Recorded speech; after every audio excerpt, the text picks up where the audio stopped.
Magandang araw mga ka-painters. Dito po tayo ngayon sa project namin dito sa May Las Piñas City. Ang gagawin natin mga ka-painters, magduduko varnish po tayo. Nakita nyo po yan lumang dining table na yan. Pagagandahin po natin yan mga ka-painters. Yan, nakikita nyo po. Siyempre, bago natin siyang primeran mga ka-painters, kailangan tanggalin muna natin yung mga existing na varnish niya para malinis pa mga ka-painters. Gamit po tayo dyan ng paint remover na Strip-Sol mga ka-painters. Baka naman Strip-Sol, baka mabigyan nyo kami ng brand ng inyong product para magamit namin sa aming mga project. Baka naman Strip-Sol. Yan mga ka-painters, kumabit na po tayo dyan ng paintbrush sa pag-apply ng ating Strip-Sol. Ingat lang po mga ka-painters kasi medyo mapti po yan pag inyong natampian sa ating mga balat. Nakikita nyo ba mga painters, kusa na po siyang umaangat. Yan o. Pag umangat na po siya, ibig sabihin yan, pwede nyo siyang kaskasin ng ating pambansang paleta. Yan. Kasi madali na po siya mabaklas. Nakita nyo mga painters. So, isang hagod lang, di naman naman, baklas.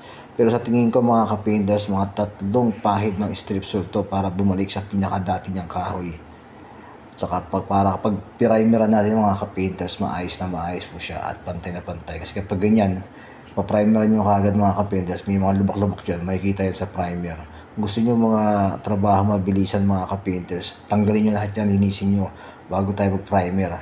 At para hindi na rin kayo magbasilya ng buo mga ka-painters. Yun po yung technique. Kailangan malinis ang trabaho para walang pangmatagalan na gawain.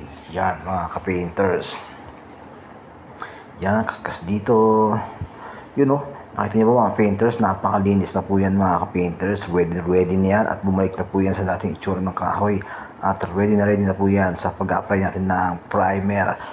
Yan mga ka-painters, bago tayo mag-apply ng primer mga ka-painters. Siyempre, liliyahin muna natin yan. Hindi pwedeng hindi natin liliyahin yan.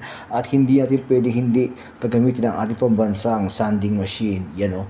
Napakatibay po ng sanding machine yan mga ka-painters. Nakita nyo naman nakatape na lang kasi wala na yung pang ipig niya sa gilid, kaya nakatape na lang siya mga ka-painters. Pero napakatibay po ng sanding machine na yan. Baka naman Lotus, pabigyan mo ako ng bagong sanding machine para magamit natin sa ating mga project. Lotus, shout out sa'yo. Yan mga ka-painters, nilihan po natin maayos. Pagtapos natin liyahin mga ka-painters yan, tatanggalin natin yung alikabok para malinis pag tayo ay nag-primer na mga ka-painters. Ang gagamitin natin pang primer dyan mga ka-painters, syempre ang lacquer primer na hinaluan ko ng konting na burnt umber para hindi naman ganun kaputi mga ka-painters. Siya po yung magiging background niya sa ating ginagawang duko varnish ng ating dining table mga ka-painters. Yan po mga ka-painters na primer na po natin. Hindi ko na po pinakita sa inyo yung paghahalo ng ating primer. Yan lang po. Ayan, gumamit na po tayo dyan ng baby roller. Siyempre, hindi baby roller na basta-basta yan mga ka-painters. Siyempre, Woolmax baby roller po ang ginamit natin para sa smooth at pinong pagpapagulong ng pintura. Gumamit kayo ng Woolmax baby roller mga ka-painters. Astig na astig po yan. Subok pang varnish at pang duko mga ka-painters. Kaya huwag nyo kakalimutan gumamit ng ganyan mga ka-painters. Ang Woolmax baby roller. Baka naman shout out sa iyo Woolmax baby roller. Marami na akong project na nagawa dyan gamit ang Woolmax baby roller mga ka-painters.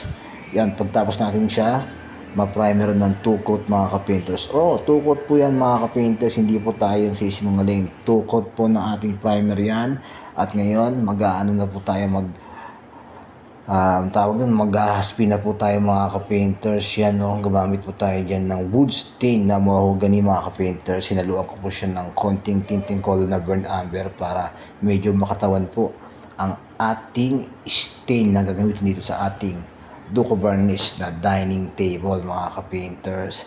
Sa mga hindi pa nakasubscribe ng aking YouTube channel, please subscribe Gary Consac TV para update kayo sa mga bagong video ko na nalabas about painting works and basic knowledge, construction technique mga ka-painters. Makakakuha kayo sa akin ng mga technique sa mga baguhan na gusto matutong magpintura mga ka-painters. Panoorin nyo na po ang aking YouTube channel, Gary Consac TV. Maraming salamat sa inyo mga ka-painters. Yan, nakikita nyo naman po, pinapahiran ko lang siya ng ating wood stain gamit ang ating basahan mga ka-painters. Siyempre, hindi rin pala nagpasin yan mga ka-painters.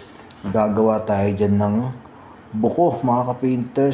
Yan o, gagawa tayo ng buko dyan sa pamamagitan ng ating paintbrush. Yan, syempre mga simpleng buko lang para magmukha naman siyang may buhay, hindi naman siya yung parang laminated lang mga ka-painters.